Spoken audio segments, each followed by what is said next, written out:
इसमें एक 57 भी आ रहा है। तो ठीक है, देखते हैं हम लोग यहाँ पे क्वेश्चन नंबर 44। यहाँ पे पहले पेंटेन 1,5 डाई ओइक एसिड का स्ट्रक्चर ड्रॉ कर लेना था। यहाँ पे ये क्या रहेगा, COH, CH2, CH2, CH2, COH। अब इसमें बोला जा रहा है कि थर्ड कार्बन नंबरिंग किसी भी साइड से करते हैं, ये 1 2 3 4 5 इधर से भी करते तो सेम। अब इसमें जो थर्ड कार्बन आ रहा है, इसमें बोला जा रहा है कि एक H को हटा के वहां पे क्या ऐड करना है, COH। क्लियर है, ये क्वेश्चन आ रहा है। अब जब इसको COH को ऐड करें तो इस कंपाउंड का नेम क्या होगा। इस कंपाउंड का जो नेम आ जाएगा, इसको अगर मैं रिड्रॉ कर लूं इसी को, ये क्या आ जाता है इसमें, COH, CH2, CH, COH, CH2, COH। अब ये क्वेश्चन आई थिंक क्लास में करा रखा हूं मैं, स्पेशल कंपाउंड था ये। If 3 or more than 3 COH group directly connected to a single chain, then special suffix is used and no numbering on these functional group carbon। यहाँ पे ये क्या था, 1 2 3 प्रोपेन, इसका नेम क्या था, propane 1 2 3 try carboxylic acid. Class notes का question है ये, प्रोपेन 1 2 3 ट्राई कार्बोक्सिलिक एसिड। इसका स्टेटमेंट जब कार्बोक्सिलिक एसिड फंक्शनल ग्रुप जहाँ पे हम लोग पढ़े थे, वहां पे जाकर के देखो तो वहां पे क्वेश्चन कराया गया है। इसी को मैंने रिड्रॉ किया है। क्वेश्चन नंबर 57 भी है, चेक कर लेते हैं। 57 में बोला जा रहा है यहाँ पे एलाइलिक हाइड्रोजन। अब देखो ये एलाइलिक हाइड्रोजन जब डीपीपी में जो केम इन्फो दिया जाता है तो उसको भी एक बार रीड करना होता है, केम इन्फो। उसमें इस टाइप का तुम्हें वहां पे बताया गया है, देख लेते हैं हम लोग यहाँ पे। ये क्या होता है, जो एलाइलिक हाइड्रोजन होता है यहाँ पे, तो CH2 डबल बॉन्ड CH, और यहाँ पे जो कार्बन हो, तो डबल बॉन्डेड कार्बन के एडजेसेंट में जो कार्बन एटम आ रहा है, इसको बोलते हैं हम लोग एलाइलिक कार्बन। रिपीट कर रहा हूँ, एलाइलिक कार्बन किसको बोल रहे हैं, carbon which is adjacent to double bonded carbon and hydrogen present on that allylic carbon is called allylic hydrogen. हम लोग क्या बोलेंगे, एलाइलिक हाइड्रोजन। तो यहाँ पे इस एलाइलिक कार्बन पे 3 हाइड्रोजन प्रेजेंट है, एलाइलिक हाइड्रोजन। इसमें नंबर ऑफ एलाइलिक हाइड्रोजन इस कंपाउंड में वो क्या आ जाता है, 3। अब यहाँ पे बोला जा रहा है कि find total number of allylic hydrogen in the following. एक एग्जांपल में रैंडम है, पहले कुछ ले लो यहाँ पे। इस एग्जांपल में पूछा जाए कि total number of allylic hydrogen, तो सबसे पहले क्या चेक करना है, एलाइलिक कार्बन। और एलाइलिक कार्बन क्या होता है, carbon which is adjacent to double bonded carbon, that means इस कार्बन की बात कर रहे हैं। ये तो डबल बॉन्डेड कार्बन है, इसके एडजेसेंट में ये कार्बन और एक ये कार्बन, ये एलाइलिक कार्बन और ये एलाइलिक कार्बन। और एलाइलिक कार्बन पे प्रेजेंट हाइड्रोजन एलाइलिक हाइड्रोजन। इसमें टोटल एलाइलिक हाइड्रोजन कितना आ रहा है, बताओ सब लोग।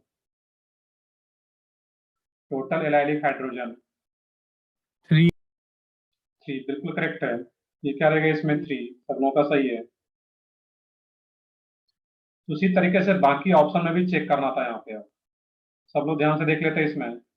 तो 57 का फर्स्ट मान ले, अगर यहाँ पे स्टार्ट करो, और ये जो एलाइलिक हाइड्रोजन आ रहा है इसमें ये भी एक चेक करना था, ये कैसा कार्बन हो, यहाँ पे है sp3 carbon, that means 4 bond से बॉन्डेड हो ये कार्बन। इसमें चेक करके बताना है तुम्हें कि डबल बॉन्डेड कार्बन के एडिसेंट वाले कार्बन, इसमें कितना आ रहा है एलाइलिक हाइड्रोजन। 4 सही है बिल्कुल। इसमें क्या आता है, 4 कैसे चेक करते हैं, ये डबल बॉन्डेड कार्बन, ये डबल बॉन्डेड कार्बन, इसके एडिसेंट में ये sp3 कार्बन, यहाँ पे 2 हाइड्रोजन, और इसके रेस्पेक्ट में यहाँ पे 2 हाइड्रोजन, 2 + 2 ये क्या आता है इसमें, 4। क्लियर है, यहाँ पे है। मैं सेकेंड एग्जाम्पल ले लेता हूँ, यहाँ पे है।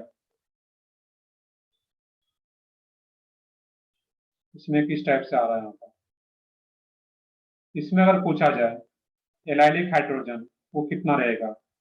तो डबल बॉन्डेड कार्बन के एडजेसेंट में कार्बन और वो sp3 कार्बन हो, दैट मीन्स 4 बॉन्ड से बॉन्डेड हो। सही आ रहा है, बिल्कुल 4 आ जाता वहां पर भी। ये क्या आता है इसके रिस्पेक्ट में 2 यहाँ पे, 2 हाइड्रोजन अंडरस्टूड है वो H और H। बाकी इसके रिस्पेक्ट में कोई sp3 कार्बन है ही नहीं यहाँ पे, ये सिर्फ दोनों आ रहा थी, 4 आ जाता है। एक और लास्ट में बता दो यहाँ पे, बाकी खुद से सोचते वहां पे। इस टाइप से इसमें हर कोई बताओ, इसमें काउंट करके नंबर ऑफ एलाइलिक हाइड्रोजन कितना आ रहा है। ट्राई करो सब लोग। तो डबल बॉन्डेड कार्बन के एडजेसेंट वाले कार्बन को देखना है, उस पर कितना हाइड्रोजन प्रेजेंट है। ये तो डबल बॉन्डेड कार्बन ही हो गया, इसके एडजेसेंट में चेक करना था। 6 अर्चिता योगिनी, देखते हैं बाकी लोग भी ट्राई करो इसमें क्या आ रहा है। सिंपली अनम्यूट करके बताना है, चैट बॉक्स में बताना है, दैट मीन्स इंटरेक्शन ज्यादा हो तुम लोगों का। जो भी डॉट है वो पूछना भी है। तो तू यहाँ पे आ जाएगा, और इसके एस्पेक्ट में यहाँ पे एक ही हाइड्रोजन, यहाँ पे 2 हाइड्रोजन, और ये भी तो डबल बॉन्डेड कार्बन है, इसके एडजेसेंट में ये भी तो कार्बन है, तो यहाँ पर 3 हाइड्रोजन, ये क्या जाता है 6। आई थिंक अब सारे का निकाल सकते हो तुम, वहां पे क्या रहेगा, और टोटल जो भी पूछा जा रहा है बता सकते हो ऐड करके। क्लियर है, तो इस तरीके से सोचना था यहाँ पे। Question number 58।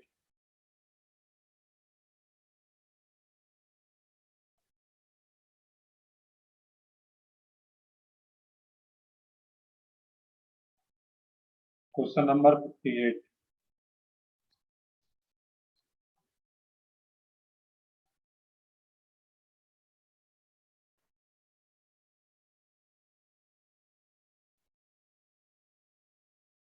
में बोला जा रहा है कि what is the position of the substituents in IPS of the given compound. Check करते हैं यहाँ पे हम लोग।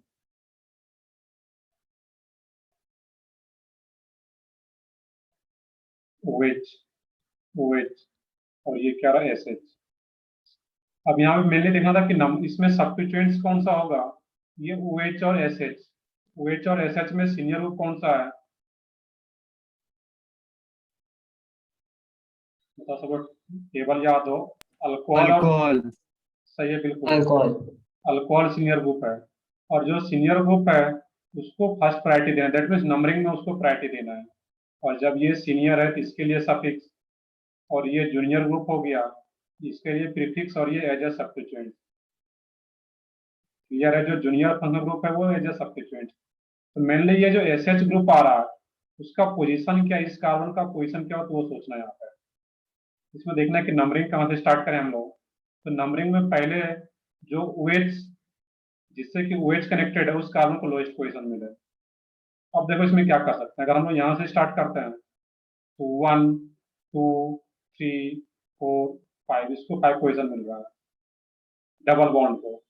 तो फंक्शनल ग्रुप के बाद किसको लोएस्ट प्रायोरिटी देते हैं हम लोग, multiple bond, then substituents, that mean junior functional group. यहाँ पे मुझे जो नंबरिंग एग्जैक्ट स्टार्ट करना था, ये 1 2 3 4 5 6। अब यहाँ पे देखना है किसमें 1 OH वाले कार्बन को क्या पोजीशन मिल रहा है 1 3, और उसके साथ साथ डबल बॉन्ड को क्या मिल रहा है 4 पोजीशन। क्लियर है, नीचे वाले OH से स्टार्ट करते हैं तो 1 2 3, अल्कोहल वाले कार्बन को तो 1 3 मिल जाएगा, बट डबल बॉन्ड का पोजीशन क्या मिलता है वहां पे, नीचे से स्टार्ट करते हैं तो 1 2 3 4 5, तो 1 3 के साथ साथ डबल बॉन्ड को पोजीशन। दैट मीन्स यहाँ पे जो तुम्हारा नंबरिंग होगा, इसमें जो बोला जा रहा है क्वेश्चन में SH का पोजीशन, वो क्या हो, वो क्या जाता है यहाँ पे, ये नंबरिंग करेक्ट है यहाँ पे 1 2 3 4 5, वो क्या मिल जाता है वहां पे 6 पोजीशन पे आ जाता है उस केस में। क्लियर है यहाँ पे। तो पहले फंक्शन को लोएस्ट दे लेना है। सर हाँ बताओ। अगर मतलब 2 सीनियर फंक्शनल ग्रुप हो तो दोनों को लोवेस्ट मिलने के बाद हम मल्टीपल बॉन्ड को बिल्कुल देखते हैं। बिल्कुल, अगर देखोगे नंबरिंग वहाँ पे जहाँ पर हम लोग फंक्शनल ग्रुप का पढ़े हुए हैं, तो वहाँ पे मैंने क्लियरली मेंशन किया हुआ है कि सीनियर फंक्शनल ग्रुप, तो मुझे दोनों सीनियर फंक्शनल ग्रुप को इंक्लूड करना है, इस दोनों को लोएस्ट देना है, देन मल्टीपल बॉन्ड को देखना है। क्लियर है यहाँ पे? यस इसमें कंफ्यूज नहीं होना, ये मैंने सिर्फ इसके लिए नहीं, बाकी हर एक के लिए अप्लीकेबल है। जो भी फंक्शनल ग्रुप आ रहा है, अगर सीनियर फंक्शनल ग्रुप एक से ज्यादा है, देखिए यहाँ पे OH OH 2 टाइम्स आ रहा है, जो भी फंक्शनल ग्रुप अगर 2 टाइम्स आ रहा है और वही सीनियर ग्रुप है, तो दोनों को लोएस्ट पोजीशन देने के बाद ही मल्टीपल बॉन्ड को लोएस्ट पोजीशन देंगे और फिर सब्स्टिट्यूएंट्स को।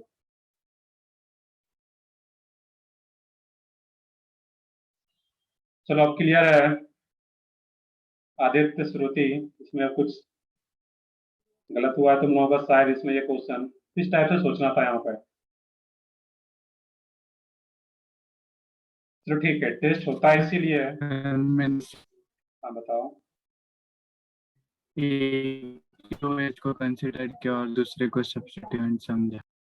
नहीं, इसमें यहाँ पे OH, अब वही फिर दिक्कत कहाँ से आ गया, टेबल टेबल प्रॉपर याद होता तो वहाँ पे इतना तो कम क्लियर आता कि OH सीनियर ग्रुप है और SH जूनियर फंक्शनल ग्रुप। तो टेबल तो खैर बिना टेबल की IUPAC नोमेनक्लेचर को सोच ही नहीं सकते, नोमेनक्लेचर के लिए टेबल एकदम अच्छे से याद होना चाहिए वहां पर। लास्ट क्वेश्चन देखते हैं हम लोग इसमें, क्वेश्चन नंबर 60।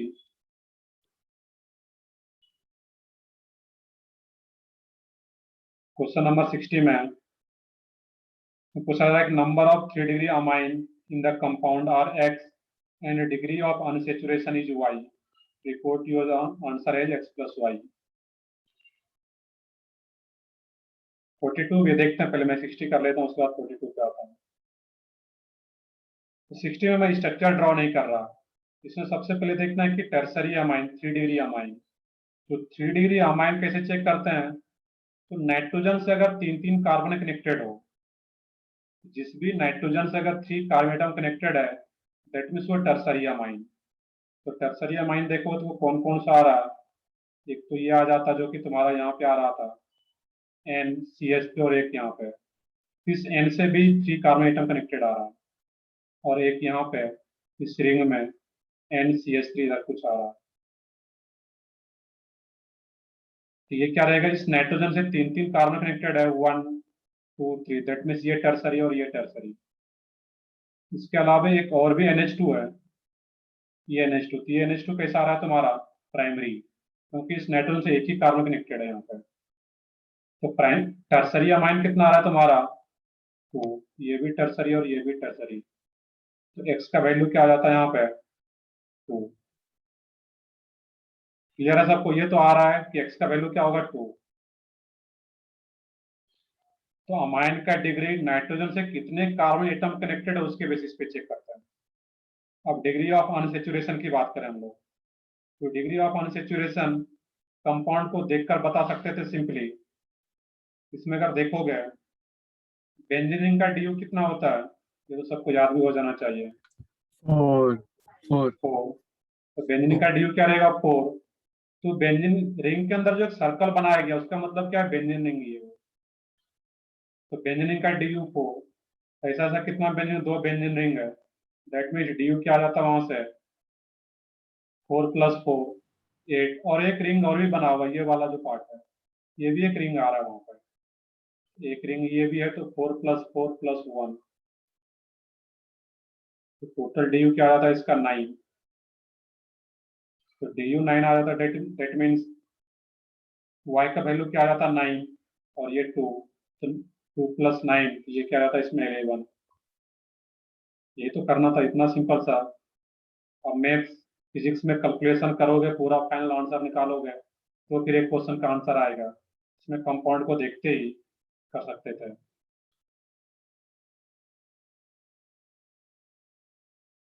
क्लियर है ये डाउट जिनका भी था, क्वेश्चन नंबर 60 एक सोचना कैसे था, टर्सरी अमाइन सोचते हैं, और DU निकालने के लिए जो हम लॉजिक पढ़े थे कि एक रिंग के लिए DU 1 और एक पाई बॉन्ड के लिए DU 1, तो सर्कल का मतलब क्या था, वहां पे 3 पाई बॉन्ड है बेंजीन रिंग में।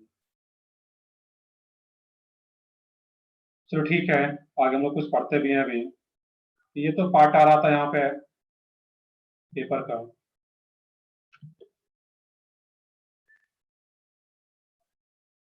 नेक्स्ट है सर इसमें 42। हाँ 42 भी था, इसमें इसको भी देख लेते हैं हम लोग। क्वेश्चन नंबर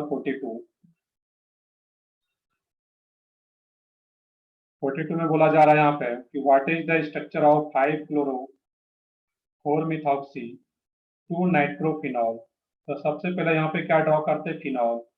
फिनॉल क्या होता है, बेंजीन के ऊपर OH, ये क्या तुम्हारा फिनॉल। अब इसके रेस्पेक्ट में 2 नाइट्रो, इसके रेस्पेक्ट में ये फर्स्ट पोजीशन, इसके रेस्पेक्ट में ये सेकंड पोजीशन, यहाँ पे एक NO2 को ऐड करता है। फिर क्या बोला जा रहा है इसमें 4 मिथॉक्सी, दैट मीन्स यहाँ पे एक OCH3 मिथॉक्सी, देन 5 क्लोरो, यहाँ पे एक Cl को ऐड कर देते हैं, ठीक है, होता है 5 क्लोरो। तो ऑप्शन चेक कर लो क्या आ रहा है उसमें, वहाँ पे OH के रेस्पेक्ट में ये NO2 सेकंड पोजीशन पे है, फोर्थ पोजीशन पे OCH3 ग्रुप, और फिफ्थ पोजीशन पे ये Cl 1 2 3 4 5 6। तो सबसे पहले फिनॉल का स्ट्रक्चर देखते हैं, क्योंकि OH ही इसी के लिए क्या था, स्पेशल सफिक्स फिनॉल, और इसके एस्पेक्ट में बाकी को पुट करते हैं। चलो ठीक है, आगे बढ़ते हैं फिर हम लोग इसमें। यहाँ पे तो कंपाउंड का नेम ही गिवन हो, किस तरीके से स्ट्रक्चर ड्रॉ कर सकते हैं हम लोग।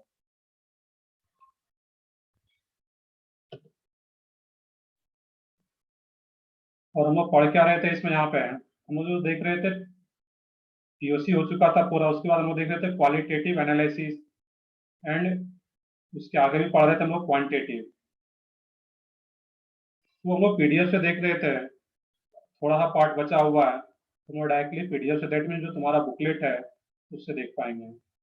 तो सब लोग वो जो POC वाला बुकलेट मिला है सब लोगों को, वो निकाल लोगे, जो पिछले लेक्चर में देख भी रहे थे हम लोग।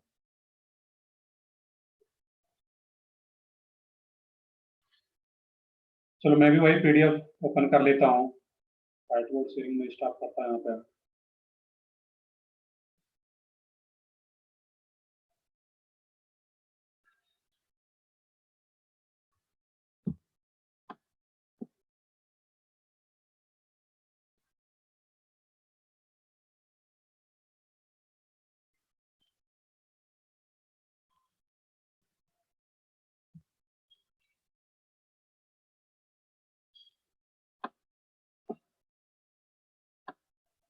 कहाँ तक पढ़े थे, कुछ याद हो, लास्ट में क्या पढ़ रहे थे इसमें। Gildel's method. ओके, वो स्टार्ट करना था हम लोगों को, डुमाज मेथड हम लोग देख चुके थे। Yes sir. चलो ठीक है, यहाँ से हम लोगों को स्टार्ट करना था इसमें। और देखो कंप्लीटली थ्योरेटिकल पार्ट है, अगर मैं व्हाइट बोर्ड पे लिखाता भी तो एक एक लाइन ये पूरा लिखना पड़ता, तो यहाँ पे कंप्लीटली दिया गया बुकलेट में, इसलिए हम इस पार्ट को डायरेक्टली बुकलेट से देख पा रहे हैं। और ये न्यूमेरिकल पोर्शन है जो कि फिजिकल केमिस्ट्री का बेसिकली पार्ट होता है, बट फिर भी ऑर्गेनिक में थोड़ा सा इसका यूज होता है, तो उसको देखते हैं हम लोग। यहाँ पे जो जेल्डर्स मेथड है, ये क्या होता है, नाइट्रोजन के एस्टिमेशन का यूज करता है कि किसी भी ऑर्गेनिक कंपाउंड में नाइट्रोजन का परसेंटेज क्या है वो निकालना होता है इस मेथड से। क्वांटिटेटिव एनालिसिस ऑफ एलिमेंट्स देख रहे हैं हम लोग। यहाँ पे इसका मैं कुछ रीड भी करता हूँ कि this method is simpler and convenient, it is largely used for the estimation of nitrogen in food fertilizers and drug. Food fertilizer and drug में नाइट्रोजन कितना अमाउंट में प्रेजेंट है, उसके एस्टिमेशन के लिए इस मेथड को यूज किया जाता है। The method is, however, is not applicable to compounds containing nitrogen in the ring. अब अगर नाइट्रोजन किसी रिंग में प्रेजेंट हो, लाइक pyridine, pyridine का स्ट्रक्चर हम पहले भी देखे थे। pyridine क्या होता है इसमें, N, और इसी कंपाउंड को क्या बोलते हैं, pyridine। यहाँ पे नाइट्रोजन कहाँ पे प्रेजेंट है, रिंग में प्रेजेंट है। इसका स्टेटमेंट ये था कि nitrogen in the ring like pyridine या क्विनोलाइन, ये भी कॉम्प्लेक्स स्ट्रक्चर होता है, ये आगे आएगा। तो pyridine या क्विनोलाइन इस टाइप का अगर कोई कंपाउंड आ रहा हो, या फिर तुम्हें स्ट्रक्चर अगर गिवन है तो नाइट्रोजन अगर रिंग के बीच में आ रहा है, तो फिर उसके लिए एप्लीकेबल नहीं होता मेथड, जेल्डर्स मेथड।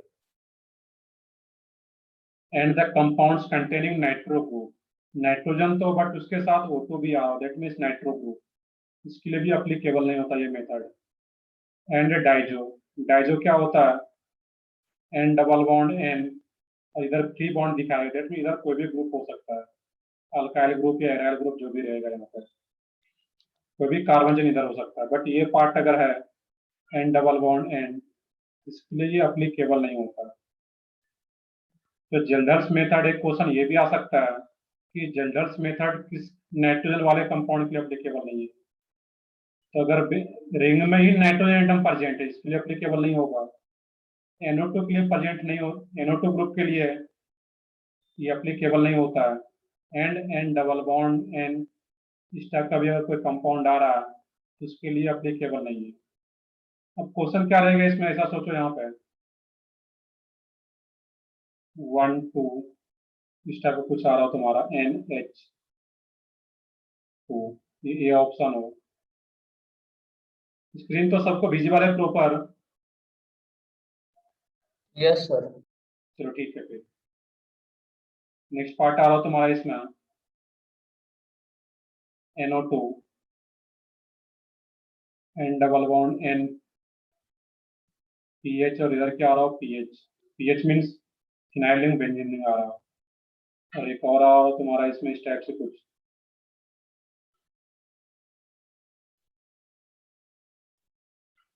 इसमें पूछा जाए कि जेल्डर्स मेथड से किस ऑप्शन में हम लोग एस्टिमेशन कर पाएंगे नाइट्रोजन का, नाइट्रोजन का अमाउंट बता पाएंगे कितना अमाउंट में, कितने परसेंटेज में। ए, ए, बी। बी में क्या है, किसके लिए अप्लीकेबल नहीं है यहाँ पे, this method is not applicable two compounds containing nitrogen in the ring and the compounds containing nitro and Dizo, इस तीनों के लिए अप्लीकेबल नहीं होता। इसमें NO2 ग्रुप है इसके लिए भी अप्लीकेबल नहीं होगा, N double bond N present है इसके लिए भी अप्लीकेबल नहीं होगा, और इसमें रिंग में ही नाइट्रोजन एटम प्रेजेंट है इसके लिए भी अप्लीकेबल नहीं होता, तो सिर्फ ए के लिए अप्लीकेबल होगा। इसमें क्वेश्चन इसी टाइप से पूछा जाएगा, और ये सेम क्वेश्चन इसी टाइप का 2019 के मेंस में आया हुआ है। ये थोड़ा सा मेमोराइज करने वाला पार्ट है, ध्यान रखने वाला पार्ट है यहाँ पर, क्लियर है, किस टाइप से सोचना था यहाँ पर।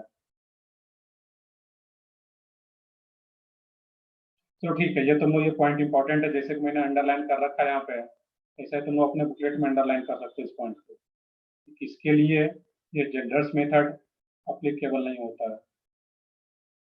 नाइट्रोजन के एस्टिमेशन के लिए यूज करते हैं, बट उस कंपाउंड्स में NO2 के फॉर्म में नाइट्रोजन हो या डाइजो के फॉर्म में या रिंग में नाइट्रोजन एटम आ रहा हो, तो उस केस के लिए अप्लीकेबल नहीं होता है।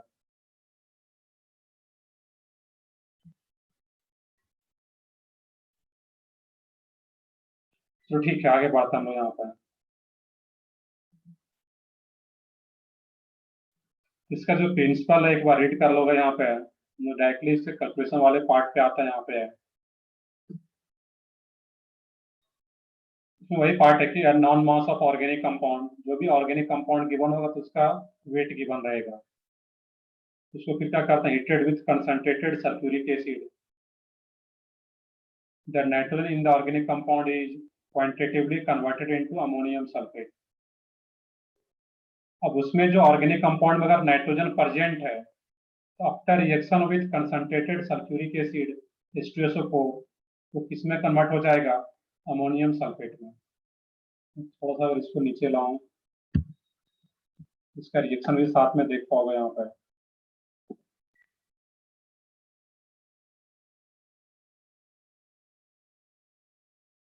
तो देखो यहाँ पे इसमें क्या स्टेटमेंट आ रहा था कि अगर उसमें नाइट्रोजन प्रेजेंट है उस ऑर्गेनिक कंपाउंड में, तो नाइट्रोजन का रिएक्शन जब कंसंट्रेटेड H2SO4 के साथ होगा वो किस में कन्वर्ट हो जाता है, ammonium sulphate NH4 twice SO4।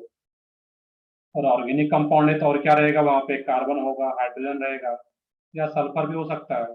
उसका रिएक्शन जब H2SO4 के साथ होगा तो CO2 H2 और SO2, CO2 गैसियस फॉर्म में, H2O वेपर फेज में बाहर जा सकता है और SO2 भी गैसियस फॉर्म में बाहर चला जाएगा। तो बच क्या गया तुम्हारा इसमें, हाँ बताओ। तो ठीक है, इनके साथ रिएक्शन होने के बाद ट्वाइस क्यों लिखा है? यहाँ पे ये NH4 ट्वाइस, ये इसको बैलेंस किया जाता है ना यहाँ पे, NH4 प्लस अमोनियम क्लोराइड, तो NH4Cl आ रहा है, तो NH4 प्लस Cl माइनस। उसी तरह जब NH4 अमोनियम और SO4 2 माइनस, सल्फेट पे कितना चार्ज होता है 2 माइनस, SO4 2 माइनस। जब इसका ये करते हो गए आयनिक कंपाउंड का कंस्ट्रक्शन, जो कि आगे हम लोग पढ़ेंगे, ऐसा कुछ पढ़े हो गए 9th-10th में, ये जो 2 का चार्ज है ये इधर आ जाएगा यहाँ पे, Yes, sir. NH4 ट्वाइस और ये SO4, तो वो NH4 ट्वाइस दिया गया यहाँ पे। क्लियर अब यहाँ पे है, इस टाइप से ये अमोनियम सल्फेट का स्ट्रक्चर होता है यहाँ पे। ये हम लोग जब केमिकल बॉन्डिंग चैप्टर स्टार्ट करेंगे तो वहाँ पे ये चीजें भी डिटेल में आएगा वहाँ पे, कि किसी आयनिक कंपाउंड का कंस्ट्रक्शन कैसे होता है, बट कुछ 9th-10th में रहता है ये चीजें। चलो ठीक है, आगे देखते हैं यहाँ पे। ये पार्ट क्लियर हो गया कि the nitrogen in the organic compound is quantitatively converted into ammonium sulphate. अगर H2SO4 का रिएक्शन उस कंपाउंड के साथ कराया जाएगा ऑर्गेनिक कंपाउंड के साथ, उसमें जो नाइट्रोजन प्रेजेंट होगा आफ्टर रिएक्शन विद H2SO4 किसमें कन्वर्ट हो जाना है, अमोनियम सल्फेट में। यहाँ तक क्लियर हो गया। The resulting liquid is then distilled with excess of sodium hydroxide solution and the ammonia evolve in is passed into a non but excess volume। देखते हैं इसका जो रिएक्शन है वो नीचे कराया गया यहाँ पे, तो रिएक्शन भी साथ में देखते जाओगे तो वो क्लियर होगा वहाँ पर।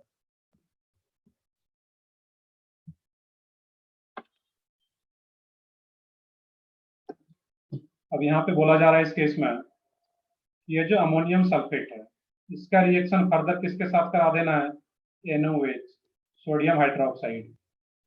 और जब सोडियम हाइड्रोक्साइड के साथ होगा ये क्या बनाता है, Na2SO4 NH3 वाटर। ये रिएक्शन भी इनऑर्गेनिक रिएक्शन होता है, ये भी हम लोगों को 12th में पढ़ना रहेगा इस टाइप का, बट अभी इसको डायरेक्टली इस टाइप से याद रखना, और बाकी यहाँ पे क्वेश्चन सॉल्व करने इसको याद रखने की जरूरत नहीं है यहाँ पे।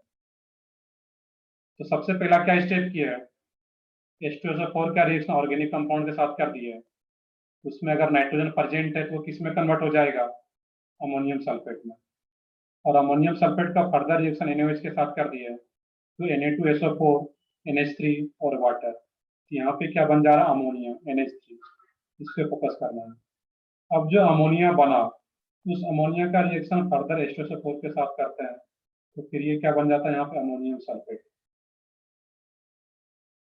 यहाँ पे जो H2SO4 बच जाता है यहाँ पे उसके साथ फिर से रिएक्ट कर लेता है NH3।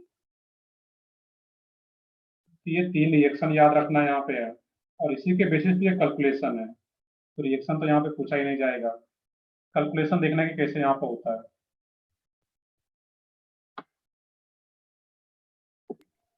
ये इंपॉर्टेंट पार्ट है यहाँ पर।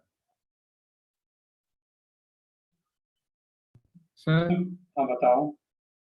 रिएक्शन में सेकंड और फोर्थ रिएक्शन का प्रोडक्ट सेम आया ना, तो फिर हमने थर्ड और फोर्थ रिएक्शन क्यों? नहीं देखते हैं, वहां पे वो नाइट्रोजन के साथ रिएक्ट करके आ रहा था और नीचे NH3 के साथ रिएक्ट करके आ रहा था, और वो क्यों आया था तो अभी वो देखते हैं नीचे यहाँ पे।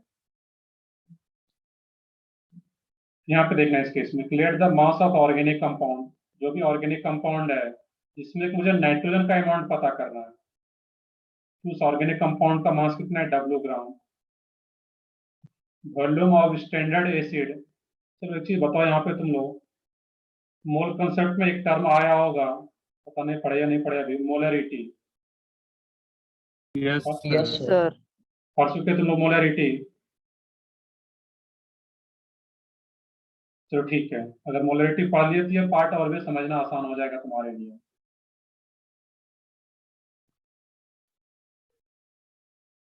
अब यहाँ पे देखना है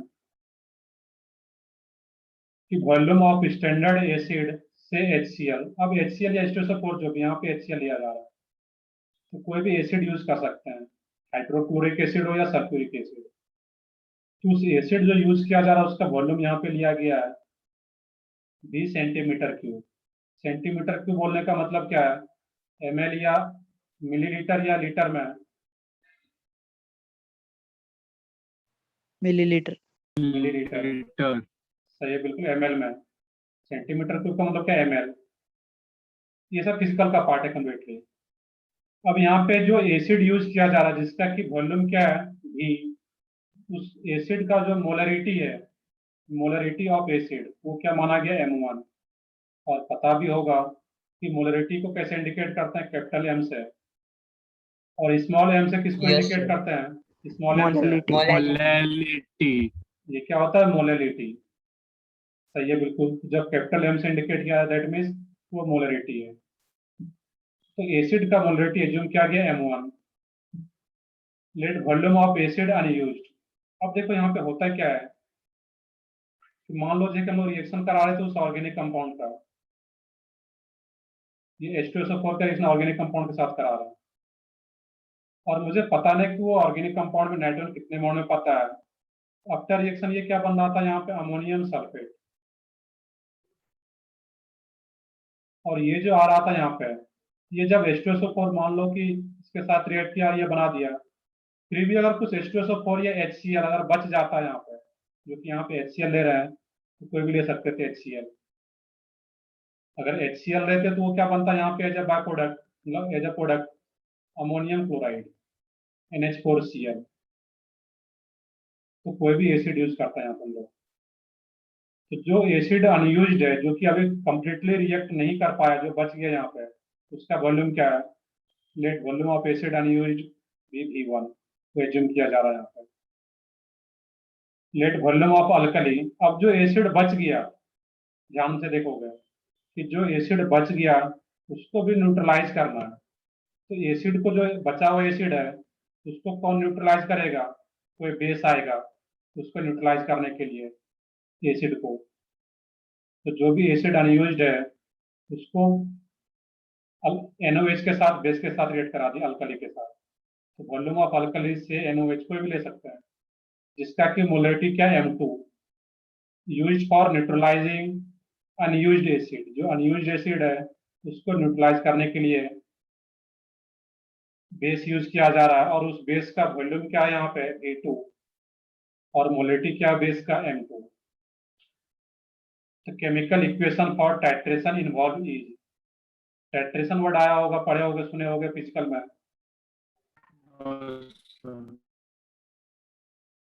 नहीं, अगर टाइट्रेशन सुने No, तो sir. ये भी टाइट्रेशन वर्ड भी आता है। तो सिंपली रिएक्शन होता है ये NOH का रिएक्शन किसके साथ करा रहे हैं, HCl। ये कौन सा HCl है, जो अनयूज्ड है,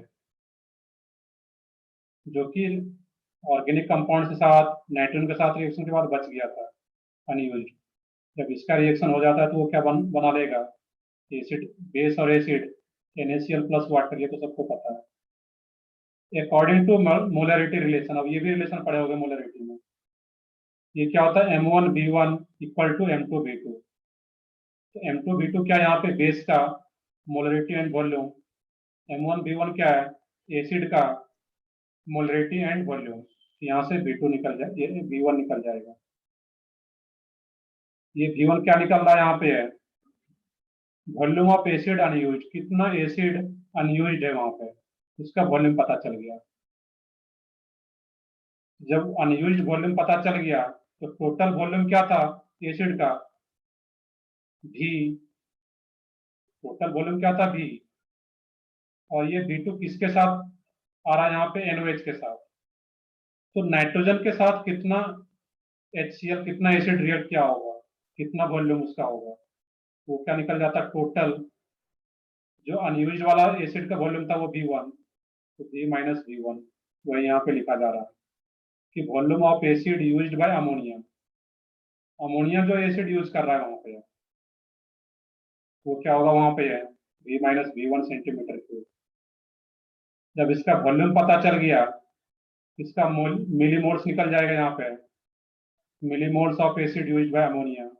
उसको क्या करते हैं, जो उसका मोलरिटी है उससे मल्टीप्लाई कर देते हैं उस एसिड का, वो मिलीमोल्स आ जाएगा।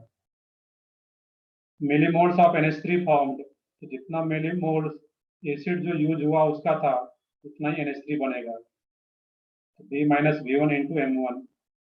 जब मोलरिटी पढ़ लिया तो इसको एक बार खुद से पढ़ोगे तो ये खुद समझ सकते हो, क्योंकि कंप्लीटली मोलरिटी का यूज होता है यहाँ पे।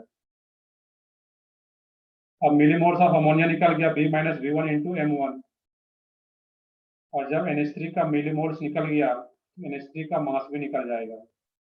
NH3 का मास कितना होता है यहाँ पे 17 ग्राम, बट पहले मिलीमोल को किस में कन्वर्ट करोगे, मोल में, इससे मल्टीप्लाई करके, और 17 ग्राम से मल्टीप्लाई कर दोगे 17 से, तो इसका मास आ जाएगा अमोनिया का। और जैसे अमोनिया का मास आ गया यहाँ पे,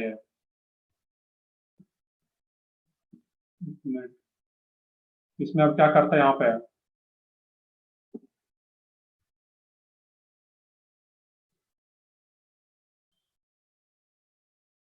और अगर मान लो कि NH3 आ रहा है, 1 मोल NH3 में 17 ग्राम, तो 17 ग्राम में NH3 आ रहा है टोटल, तो 17 ग्राम में नाइट्रोजन कितना है यहाँ पे, तो 17 ग्राम NH3 में नाइट्रोजन कितना ग्राम होगा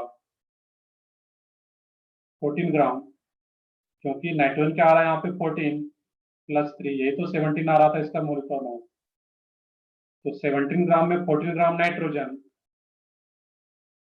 17 ग्राम NH3 में 14 ग्राम नाइट्रोजन, तो इतना में मास ऑफ NH3 इतना आ रहा था, इसमें कितना नाइट्रोजन, उसको क्या करना था यहाँ पे 14 से मल्टीप्लाई करके 17 से डिवाइड कर दोगे तो ये अपने आप आ जाता है। और मास ऑफ नाइट्रोजन यहाँ पे कुछ एज्यूम कर लीजिए तो अलग है यहाँ पे, या तो ये पूरा प्रोसेस करो, या इसका दूसरा तरीका ये है इसको डायरेक्टली इस फार्मूले से कैलकुलेशन करो। इस फार्मूले में क्या बताया गया, तुम लोग बुकलेट देख पा रहे होगे कि परसेंटेज नाइट्रोजन डायरेक्टली इस फार्मूले का यूज करके बना सकते हो। 1.4 इंटू एम एसिड, मोलरिटी का उस एसिड का मोलरिटी यहाँ पे, और basicity of acid, basicity of acid क्या होता है, HCl का बेसिसिटी कितना है, ये भी पढ़े होगे बेसिसिटी एसिड का, No, sir. नहीं पढ़े यार, तो ठीक है, यहाँ पे थोड़ा सा मैं हिंट देता हूँ, नहीं पढ़े बेसिसिटी, तो ये टर्म पढ़े तो नॉर्मेलिटी पढ़ लिया, No, sir. चलो ठीक है, मोलरिटी पढ़े, मोलिलिटी पढ़े, मोल फ्रैक्शन पढ़ लिए हो गए,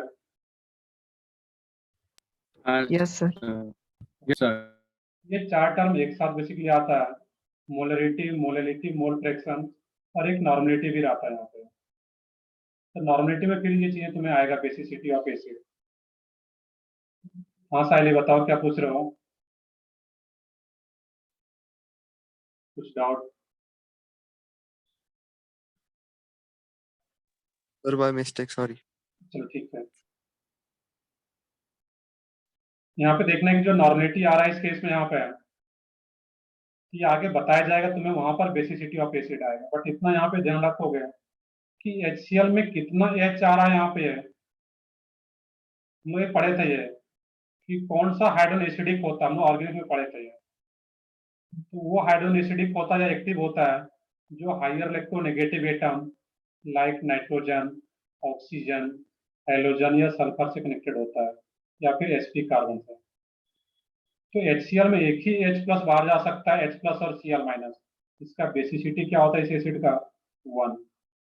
अब H2SO4 की बात करते हैं यहाँ पर, H2SO4 का जब स्ट्रक्चर देखोगे जो कि आगे बताया जाएगा, H double bond O double bond O OH, यहाँ पे कितना हाइड्रोजन एटम ऑक्सीजन से कनेक्टेड आ रहा है यहाँ पे, दो हाइड्रोजन एटम।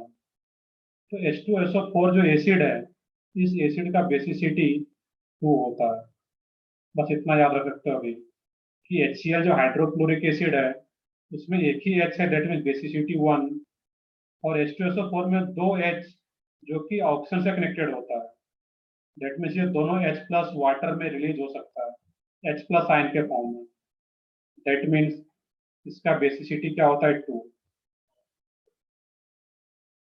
यहाँ पे बेसिसिटी ऑफ एसिड, उस एसिड का जो यूज हो रहा है वहां पे उसका volume plus W substance organic compounds का वेट क्या आ रहा है वहां पे, और यहाँ पे मोलरिटी और बेसिसिटी को अगर मिक्स कर दिया जाता है यहाँ पे, यही फिर नॉर्मेलिटी को डिफाइन करता है। एन एसिड का मतलब क्या यहाँ पे है, एन फॉर नॉर्मलिटी, ये जो मैंने टर्म यूज किया हुआ है। क्लियर है? तो ये कंप्लीटली फिजिकल का पार्ट है, बट यहाँ पे दिया गया है तो हम लोग फिर भी देख रहे हैं यहाँ पे। तो एक बार इस पूरे जो भी प्रोसेस बताया गया एक बार रीड करोगे तो अपने आप क्लियर हो जाएगा वहां पर। चलो इसका हम लोग क्वेश्चन देख लेते हैं, तो अपने आप होगा वहां पे क्लियर कि क्वेश्चन किस टाइप से रहता है इसका। यहाँ पर एक एग्जाम्पल भी यहाँ पे दिया गया है।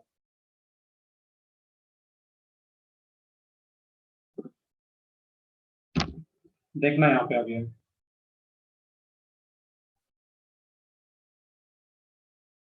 इसमें अगर देखोगे यहाँ पे कि during nitration estimation in organic compound by Kjeldahl's method the ammonia evolve from 0.5 gram of the compound neutralized. उस कंपाउंड का कितना वेट दिया गया, डब्ल्यू कितना आ रहा है यहाँ पे 0.5 ग्राम।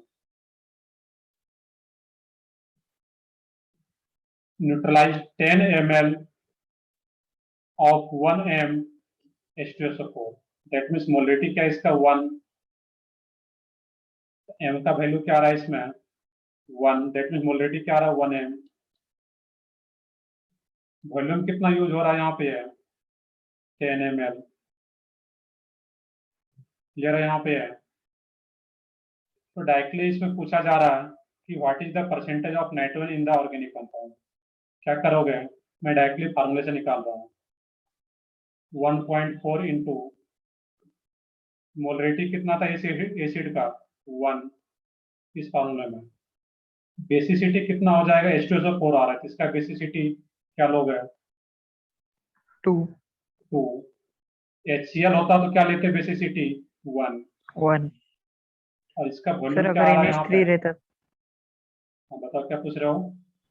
सर अगर NH3 रहता तो उसकी बेसिसिटी क्या रहती। नहीं, NH3 वो एसिड है ही नहीं, हम लोग एसिड का बेसिसिटी निकालते हैं। अब ये बोल सकते हो सर अगर नाइट्रिक एसिड रहा था तो जो एसिड है उसकी बेसिसिटी की बात करते हैं हम लोग। क्लियर है? तो नाइट्रिक एसिड में भी एक ही हाइड्रोजन आ रहा है, इसका भी बेसिसिटी 1। NH3 का बेसिसिटी नहीं होता वहां पर। तो जो भी एसिड होता है उस एसिड का कितना H प्लस वाटर में डिजॉल्व अगर करते हैं उस एसिड को, कितना H प्लस रिलीज हो पाता है, वो बेसिसिटी को डिफाइन करता है। ये सारी चीजें तुम्हें नॉर्मेटिव जब पढ़ाया जाएगा फिजिकल केमिस्ट्री में तो वहां पे डिफाइन किया जाएगा। तो नाइट्रिक एसिड का पूछा जाता तो उसमें भी एक H है तो उसका भी बेसिसिटी 1। हम मैंने यहाँ पे एसिड के टर्म में देख रहे हैं। वॉल्यूम एसिड यूज, एसिड कितना है कर रहा यूज यहाँ पे 10 ml divided by W substance, वो क्या रहा था इसमें यहाँ पे तुम्हारा 0.5। ये कैलकुलेशन करो कितना आ रहा है यहाँ पे। सर W ग्राम्स में लेना है ना हमेशा। बिल्कुल W ग्राम ही लेना। वो कंपाउंड तुम्हें दिया रहेगा वेट, उस ऑर्गेनिक कंपाउंड का वेट कितना है यहाँ पे दिया गया 0.52 ग्राम। सॉरी, यहाँ पे कुछ during nitrogen steam ammonia evolve from 0.5 gram of compound. बिल्कुल कंपाउंड का ही वेट दिया गया यहाँ पे 0.5 ग्राम। क्वेश्चन को ध्यान से रीड करते हैं कि 0.5, तो वो तुम्हें कंपाउंड का वेट कितना तो हमेशा गिवन होगा। बाकी ये कैलकुलेशन देखो करो यहाँ पे, ये 2 आ जाता है यहाँ पे है। 56 सर। देखो इसका यहाँ पे कुछ आ रहा होगा इस टाइप से 56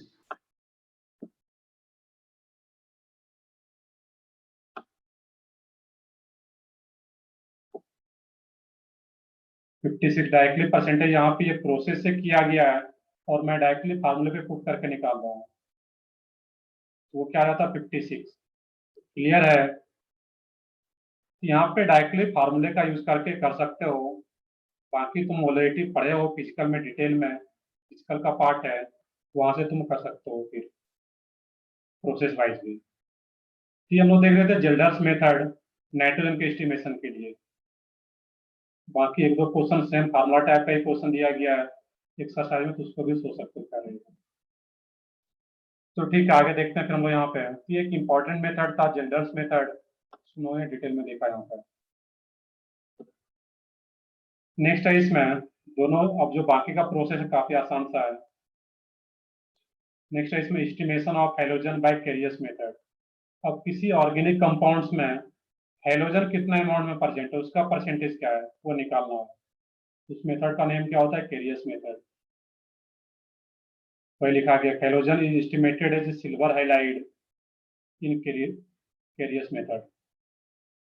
इन the process organic halide is treated with acidified silver nitrate। Silver nitrate क्या होता है, AgNO3। AgNO3 ये भी जो भी ऑर्गेनिक हैलाइड होगा, जिस भी ऑर्गेनिक कंपाउंड में हैलोजन प्रेजेंट है, उसका अगर अमाउंट पता करना है कितना अमाउंट में कितना परसेंटेज में है, तो उस ऑर्गेनिक हैलाइड का रिएक्शन करा दो AgNO3 के साथ। क्लियर है वहां पे। और उस ऑर्गेनिक कंपाउंड में अगर हैलाइड प्रेजेंट है, आफ्टर रिएक्शन विथ AgNO3 वो क्या देगा वहां पे, मान लेते हैं कि कोई भी ऑर्गेनिक कंपाउंड हो RH,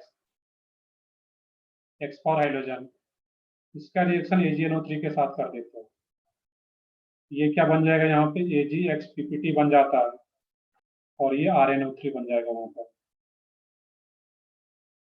मुझे RNO3 से मतलब नहीं, मुझे AgX से देखना है।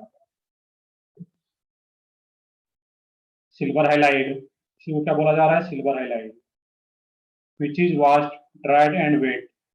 इसी सिल्वर हैलाइड को क्या करते हैं हम लोग, वॉश कर लेंगे, ड्राई कर लेंगे और उसका फिर फाइनली वेट कर लेना है कितना आ रहा है।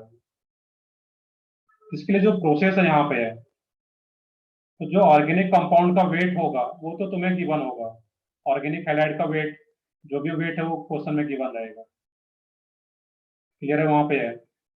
अब यहाँ पे मैं कुछ स्पेसिफिक लेता हूँ कि यहाँ पे AgX आ रहा है, अगर ये Cl होता तो ये क्या बन जाता, AgCl। Br होता तो Br बन जाता यहाँ पे AgBr, और अगर आयोडीन होता तो AgI बन जाता वहां पर। अब यहाँ पे सोचना था कि मान लो कि AgCl है, AgCl का मोलिकुलर मास कितना है, Ag का कितना होता है, कुछ याद हो, क्लास में कराएगा Ag का 130 107 107 या 8 108। 108 क्लियर है, 108 रहता है बेसिकली, बाकी तुम लोग पढ़े हो, तुम लोगों को ज्यादा याद होना चाहिए। और क्लोरीन का क्या रहता है, 35.5। 35 ये कितना आ जाएगा तुम्हारा, 143.5। अब क्वेश्चन यहाँ पे ये है कि 143 में 143.5 में क्लोरीन कितना है, AgCl, ये तो इसका टोटल वेट पता चल गया। अब इतना ग्राम AgCl, 143.5 ग्राम AgCl, इसमें क्लोरीन कितना प्रेजेंट है, 35.5 35.5। क्लियर है, AgCl का जो टोटल मोलिकुलर वेट था 143.5, इतना AgCl में क्लोरीन कितना प्रेजेंट है, 35.5। अब मान लो कि X ग्राम अगर होता, X ग्राम ऑफ AgCl में Cl कितना रहेगा, वो क्या करते हैं 35.5 इंटू X, यूनिटरी मेथड जो होता है उसका यूज कर रहे हैं, डिवाइडेड बाय 143.5। उसी को यहाँ पे अप्लाई किया गया है कि वेट ऑफ AgCl, तुम्हारा वो भी क्वेश्चन में आ जाएगा फाइनली कितना होगा AgCl का वेट, वो भी गिवन होगा, और वेट ऑफ ऑर्गेनिक हैलाइड भी तुम्हें गिवन रहेगा वहां पर, तो तुम्हें फिर यही अप्लाई करना है। यहाँ पे परसेंटेज Cl निकाला गया है, तो 35.5 डिवाइडेड बाय 143.5 जो ये पार्ट आ रहा था, और X क्या था यहाँ पे है, X का मीनिंग यहाँ पे ये था कि वेट ऑफ AgCl, मान लो कि यहाँ पे X ग्राम AgCl आ रहा है, तो X ग्राम AgCl में क्लोरीन कितना बना, इतना क्लोरीन आ गया यहाँ पे है, और जब इतना क्लोरीन आ गया, क्लोरीन का अमाउंट इतना, टोटल वेट कितना था W, इसी में से क्या करते हैं 35.5 143.5 इंटू X और डिवाइडेड बाई W इंटू 100, ये क्या आ जाता तुम्हारा, क्लोरीन का परसेंटेज आ जाता है इसकी। ये सिंपल सा मेथड है, पूरा फिजिकल पढ़ने के बाद ये काफी आसान सा पार्ट है, इतना खुद से सोच सकते थे जब भी क्वेश्चन आएगा। और ये आसान सा पार्ट है, इसलिए इसका कोई भी एग्जाम्पल यहाँ पे नहीं दिया गया है, क्योंकि इसमें AgX कितना बना वो भी तुम्हें गिवन रहेगा, वेट ऑफ ऑर्गेनिक एलाइड भी तुम्हें गिवन रहेगा, और ये मास बस तुम्हें पता करना है कि AgCl है तो कितना रहेगा, AgBr होगा तो कितना आएगा, I रहेगा तो कितना आ जाएगा उसका मोलिकुलर मास। सर हमें सिर्फ परसेंट निकालना। बिल्कुल परसेंटेज निकालना है, कुछ ऑर्गेनिक कंपाउंड में कितना परसेंटेज में ये आ रहा है, और बाकी दोनों वैल्यूज दी होगी क्वेश्चन में। बिल्कुल बाकी दोनों वैल्यूज दिया रहेगा। देखते हैं आगे एक आध क्वेश्चन मिलेगा, हम लोग करते हैं अभी उसको। ये क्वेश्चन नीचे साइड है, वहाँ पे क्वेश्चन भी कर लेते हैं तो और क्लियर हो जाएगा वहाँ पर। ये तुम लोग देख रहे थे हेलोजन के लिए,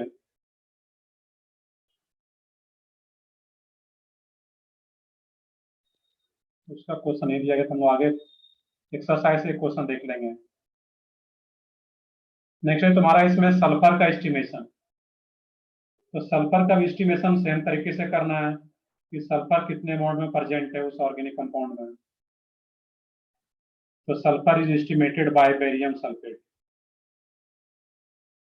उस ऑर्गेनिक कंपाउंड का रिएक्शन जिसमें कि सल्फर प्रेजेंट है बेरियम सल्फेट के साथ करा देंगे। इन the process organic compound having sulphur is taken in carrier tube containing HNO3 where sulfur is finally converted into sulfuric acid. The sulfuric acid is passed through excess of BaCl2 to give BSO4 which is washed, dried and wet. अब यहाँ पे क्या करते हैं, जो sulphur है जो कि ऑर्गेनिक कंपाउंड है उसका रिएक्शन वहां पे H2SO4 के साथ करा देते हैं वहां पर, और सल्फर का reaction into sulfuric, the sulfuric acid is passed through excess of BaCl2।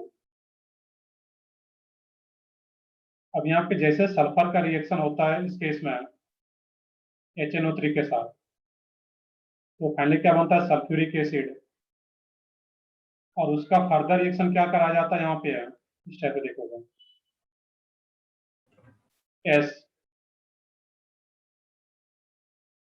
Sulphur is finally converted into sulphuric acid. तो किसमें कन्वर्ट किया जाता है वहां पे है सल्फ्यूरिक एसिड में, और इस H2SO4 का रिएक्शन BaCl2 के साथ ये क्या बनता है इसमें BaSO4। यहाँ पे बीच में जो भी पार्ट आ रहा है उससे मतलब नहीं होता यहाँ पे है। अब यहाँ पे देखना कि फाइनली क्या बनता है प्रोडक्ट यहाँ पे BaSO4।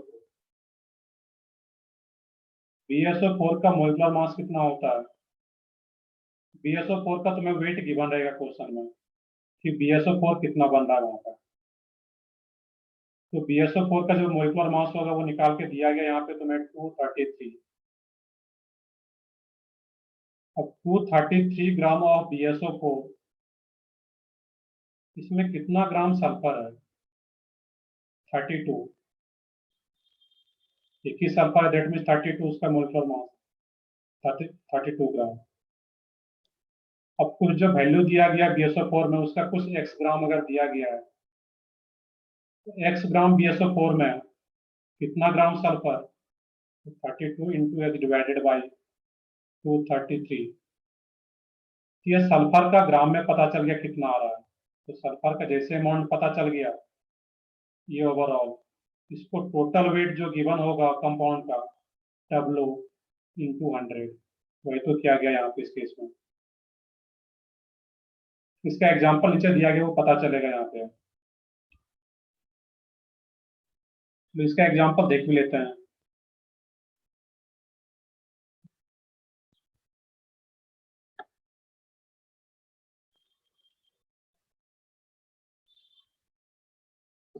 देखोगे यहाँ पे इस क्वेश्चन में सल्फर वाला जो पार्ट कर रहे थे हम लोग,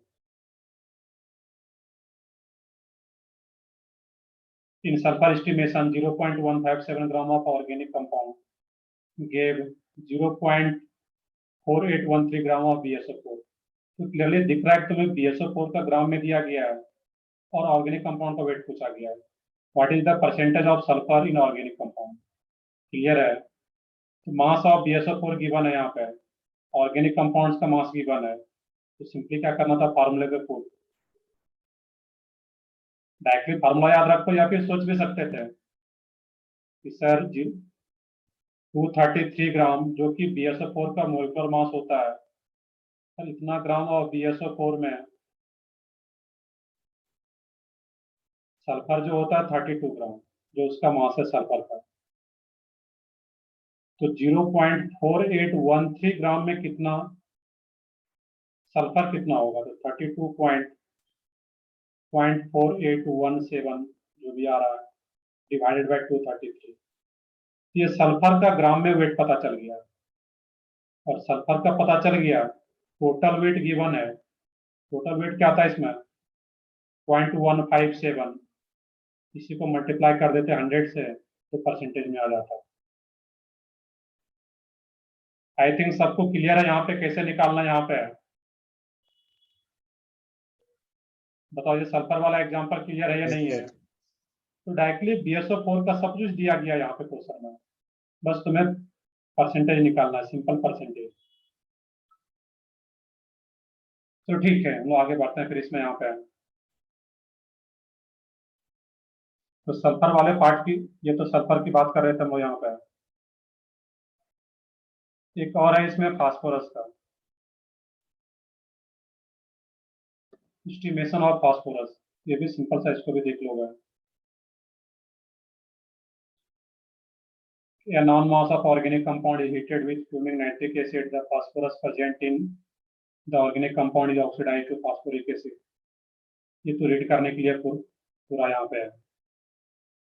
अब इसमें भी क्या करना है कि जो भी ऑर्गेनिक कंपाउंड जिसमें कि फास्फोरस भी प्रेजेंट है, हाइड्रोजन भी प्रेजेंट है, ऑक्सीजन वगैरह हो सकता है, उसका रिएक्शन अगर HNO3 के साथ करते हैं, ये HNO3 फास्फोरस के साथ रिएक्ट करके क्या बना लेगा, H3PO4। H3PO4 का नेम क्या है, फास्फोरिक एसिड।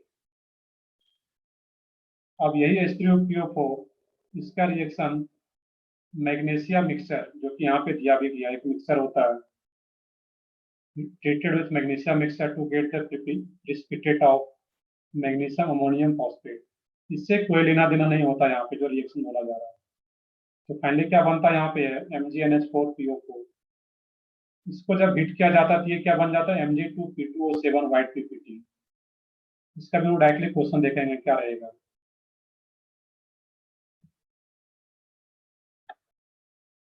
ये क्या बन जा रहा है यहाँ पे Mg2P2O7 प्लस NH3। अब यहाँ पे बोला जा रहा है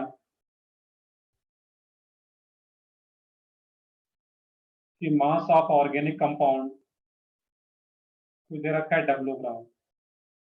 तो फाइनली जो कंपाउंड आ रहा था प्रोडक्ट, सिर्फ उसी को फोकस करना है कि Mg2P2O7 ऑक्टेंट जो हो रहा है वो कितना ग्राम आ रहा है, X ग्राम।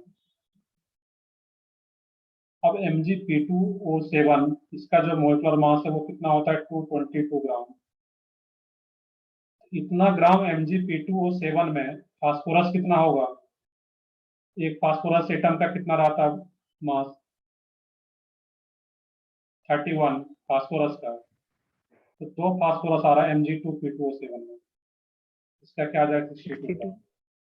यहाँ पे क्वेश्चन में तुम्हें ये इसका मास ओवरऑल गिवन रहेगा, ये फाइनली कंपाउंड में कितना बन रहा है, ये 62 ग्राम।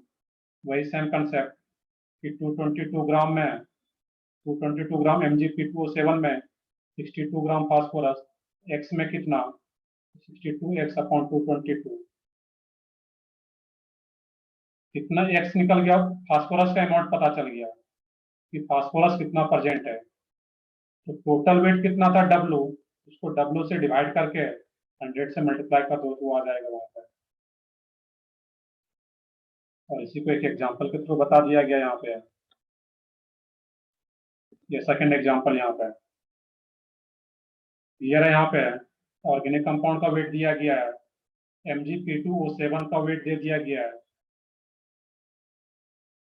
इसमें क्या करना था कि 222 ग्राम ऑफ Mg2O7 में 62 ग्राम फास्फोरस, तो 0.11 ग्राम में कितना फास्फोरस वो निकल जाता है यूनिटरी मेथड से, और जो फास्फोरस का अमाउंट निकलेगा उसको टोटल वेट से डिवाइड करके 100 से मल्टीप्लाई कर दो तो आंसर आ जाता है।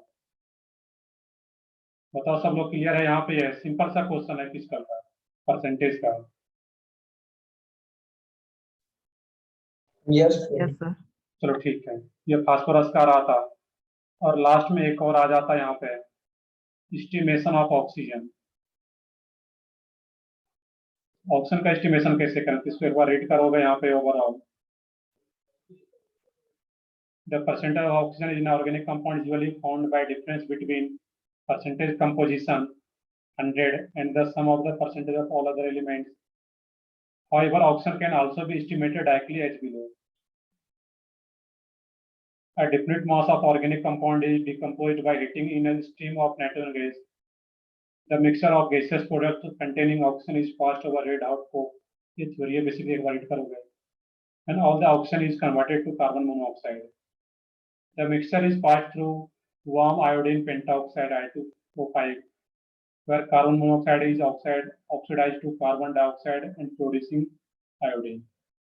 अब जो भी कंपाउंड है, कोई ऑर्गेनिक कंपाउंड है, उसको सिंपली अगर हीट करते हैं और उसमें अगर ऑक्सीजन प्रेजेंट है, वहां से क्या बन जाएगा, O2 plus other gases product. तो मेनली मुझे O2 को फोकस करना है। और इस O2 का रिएक्शन किसी कोक के साथ कर देंगे। कोक क्या होता है, कार्बन। कार्बन का अलग अलग एलोट्रोप्स होता है। तो जो रेड हॉट कोक होगा, कार्बन के साथ रिएक्शन करा देना है O2 का, जो O2 यहाँ पे फॉर्म हुआ था। और उसी O2 का रिएक्शन जब कार्बन के साथ करते हैं, ये क्या बन जाता है, CO, कार्बन मोनोऑक्साइड।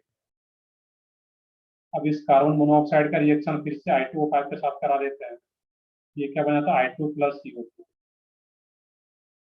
यहाँ पे परसेंटेज ऑक्सीजन जो निकलेगा तुम्हारा, तो CO2 कितना बन रहा है उससे देखना है यहाँ पे। तो मास ऑफ CO2 तुम्हें क्वेश्चन में गिवन रहेगा फाइनली, बीच में कुछ मतलब नहीं है।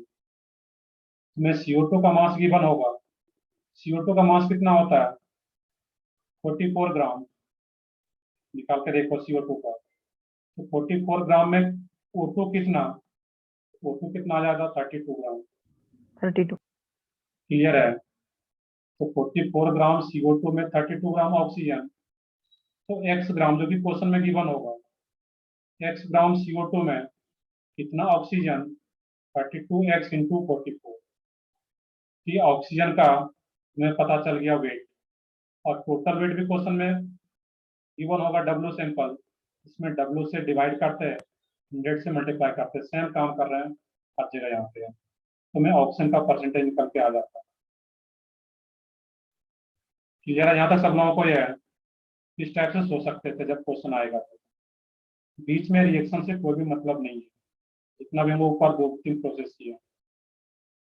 और एक लास्ट में एक ये देखोगे यहाँ पे, बस ये लास्ट पेज है थ्योरी का।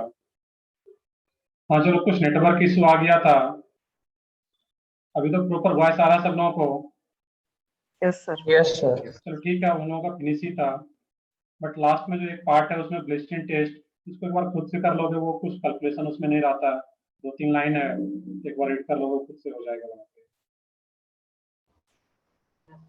तो जो तुम्हारा होमवर्क Yes, रहेगा, जो तुम्हारा होमवर्क रहेगा अब इसमें, तो होमवर्क ये पूरा तुम लोगों को करना है। इसमें जो भी पार्ट है होमवर्क का, दैट मीन्स इसमें कोई डिस्कशन हुआ या नहीं हुआ अभी, तुम लोग बताओ।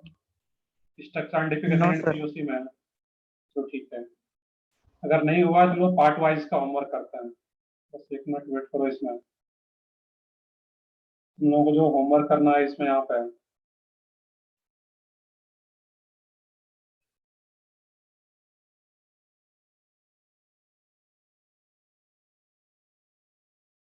हाँ, तुम लोग का जो होमवर्क रहेगा इसमें एक्सरसाइज 1,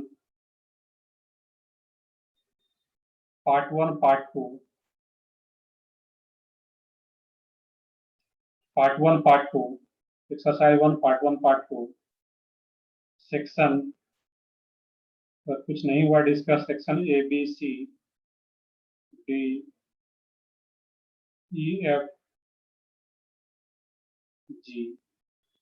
तीन लोग कब डिस्कस करेंगे?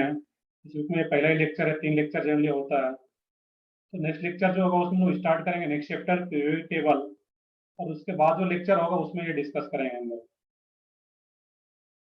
सिर्फ एक्सरसाइज 1 का पार्ट 1 पार्ट 2, इसमें सेक्शन ABCD, इसमें तुम्हारा क्या आ रहा है, स्ट्रक्चर आइडेंटिफिकेशन एंड POC तक है।